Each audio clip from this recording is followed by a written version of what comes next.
Well, let's talk about opera because you mentioned before we started recording that you like opera, which I was like, yes, he likes opera. So you like opera, and you actually you did some singing lessons. So I'm guessing clean singing lessons with an Yes. opera coach at one point. Can you tell me about Yeah. that? So, shout out to Will Flame, my dude out there. He's an opera singer from New York now. But I went to high school with him, and he was one of the best singers in my high school. Everybody knew it, and I was like, "Holy crap, this guy's insane!" And that he Mhm. actually inspired me to like want to be a vocalist because everybody like Oh. knew the vocalist, and I was like, "I want to be that guy that people know as the vocalist." And then he got older, and he's still singing, and he's like now he's also an opera coach. Fantastic. And I remember going to him, and I was like, "Dude, like I think first of all, opera singers are some of the best singers like ever." And being an opera singer, like if in New York, if you're ever in New York City or you're ever around all your listeners out there, if you're ever like around an opera singer, they're incredibly loud. Their projection is like you don't even. It's like they don't need microphones. Let's put it that way. They don't need a speaker. They don't need anything. Like the way that they can project is incredible. And like going back with what I was saying before about like how being a vocalist is like a screaming vocalist is so personable. You don't have or personal rather. You don't have to be super loud or quiet. Opera singers are just always loud. I feel like how do I do that? But with screaming, you know what I mean? Because Mhm. like they're very controlled and they're able to do it for a long time. And you, obviously, I'm saying they, but I'm obviously referring to, you opera singers and stuff. But like, I always thought opera was amazing because like, for me, like I got to this point where I'm like, all right, I feel very comfortable like screaming, but like, how can I improve upon myself in like other ways? And I'm like, I want to project louder. All right, well, who projects the most? Opera singers. Okay, let's go. And I hit up this guy, Will Flame, and he was telling me all these different like exercises and just like things like almost like diaphragm workouts and like things that you Mhm. can do that people in the screaming industry don't know anything about because nobody wants to branch out further than just screaming. But like at the end of the day, I think learning any kind of vocal just makes you a better vocalist at all. Like, I mean, in general, like tube and throat singing. I'm not very good at singing in general. I practice singing a lot because like it helps me figure out my comfortable spot of being loud or quiet, and it's Mm. a lot of people don't do these things. They don't take those steps and they only hold themselves back at the end of the day. But I think opera is amazing. Like being what's that song? Pagliaccio. A Pagliacci or Pagliaccio. You know what I'm talking about? I don't know what that song's called. Oh, it's on the tip of my tongue, but I'm not remembering the name right now. Anyway, it's really Ugh. good. And me and my friends always make like refer to that because it's like a really sad song, and we're Is it like, beautiful? it's beautifully sad. I know. It's so emotional. I love it. And it's like it's so intense and powerful, which I feel like is something that really connects a lot of metal vocals and operas, like the power and the intensity of it. So Exactly. cool. I completely agree. Mhm. So you were working essentially on like more diaphragm control and support. That makes sense because a lot of times power is coming essentially from subglottal pressure and like that the ability to train endurance into the whole system, but have the subglottal air pressure essentially be greater, which can help create a louder volume there. There's also resonance.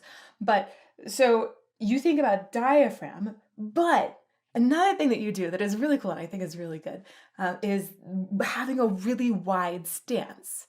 So I've seen this in the music videos that I've seen so far. Is do you also perform having that really wide stance on stage? I like to have my foot at a 90-degree angle.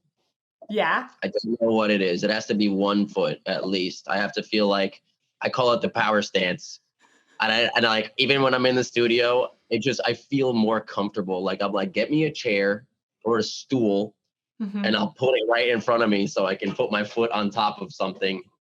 And I just feel like I can connect with my diaphragm more, like I can engage it more. I know I'm probably cutting off a little bit more airflow because you're you're making your lungs a little bit shorter or smaller, but like I just feel more comfortable. Wait, so you like actually take like you'll step up on something essentially, Yeah, right? yeah. That is not a bad thing at all. That's like a really, really, really good thing. Um, so Oh, I there's like love a it. couple Tell me things. more. I'm like, Yeah. oh, you're brilliant. You found that on your own. That's so cool. So So, like, one of the things that's happening there is that it shifts the pelvis actually often, so it's a little bit more in line because a lot of times, like, if you have like a little sway back or something, it's actually cutting off some of the back breathing area. So I know when I was singing Cleopatra, which is like it's the Anthony and Cleopatra, the barber one, which is a very very big role. I was probably a little too young to be singing. It was massive, and so I was looking for like way lower support. How do I handle this? And I would literally, right before going on stage, I'd be standing with one knee held up, and it's a similar position. It's that 90-degree angle that can help you get a little bit more core engagement, a little more stability there, which actually can help restrain the diaphragm from going up too quickly. So it can provide more breath control and actually like a deeper sensation of breath too. That's wild because now the fact that you're describing this, it's like, whoa, I literally feel that like completely, especially with the ability to not suck in your diaphragm as fast, like you're able to control it. So that's crazy. Because Yeah. that's exactly how I feel. Nobody understands that for me. Everyone's like, that's really freaking weird. And I'm like, well, No, I think like even Marco Hietala from Nightwish, he does that in a song that I saw at one point too, and I was like, he that it's so good. Like, yes, do that on stage. I'm never gonna not do it now. I feel you've inspired me, and now this is it. I'm always gonna have. I mean, I usually always do, but now I have an excuse. Now people be like, "Oh, why do you know?" That's She, like I was told. you see it, she does opera. That's so cool. Man, I love that you just discovered that on your own. You're like, I feel better singing this way, so I'm gonna do it. A Makes lot of sense. my singing is just a lot of trial and error. Like I've been screaming for a long time, and I only started actually getting lessons within the last couple of years, just to like improve upon things that Mhm. I wanted to know that weren't involved in screaming. So I feel like I had to go down this rabbit hole of like doing so many wrong things, and I probably like do more things for my voice than I'm aware of it. I just think that it's just like comfortable, but it's there's probably a whole like now that you're telling me this, there's probably a reason for it. But Yeah. yeah, Bodies are interesting. kind of smart. They like if you do things enough, usually you kind of find an easier route through them, right?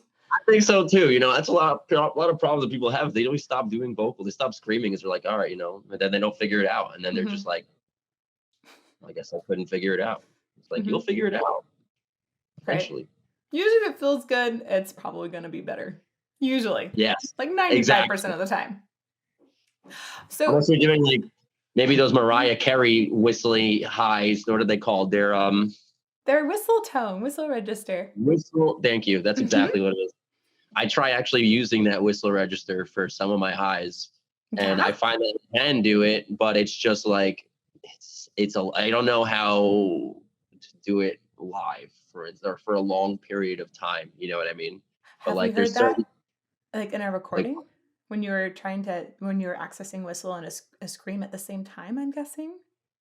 I've heard one band do it. The band is called Beyond Creation or Mhm. Beyond Deviation.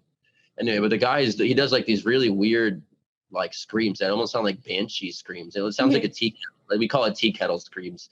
And like nobody really knows how to do it. And then I figured out that it's literally like some Mariah Carey shit. And I'm Mhm. like, whoa, that's crazy. That makes so much sense because Mariah Carey is insane. And I'm like, imagine whistle singing and screaming. Like you can Yeah. scream any technique if you learn it. So I imagine if you can get really good at whistle singing and then throw some like screamy layers, not actual layers, but like put that the screamy part of your voice into it, like it'll become something better. So Yeah, yeah, those things totally. are cool though. That's cool. I think they it's also that's one of the another aspect of voice that is typically like really hard to research because the like when I was talking about that camera dropping down, um, part when someone is singing a whistle register, essentially there's like a fleshy part that obscures the visual from the camera. But what it looks like is happening is that, like, if the vocal folds are normally doing like this, with whistle tone, it looks like there's like that it like makes this little tiny part. It actually like blocks part of it, and then it's like this little teensy part that's going, which is kind of crazy and really cool. I Um, love that. I feel like we're gonna learn more about these things, you know? yeah.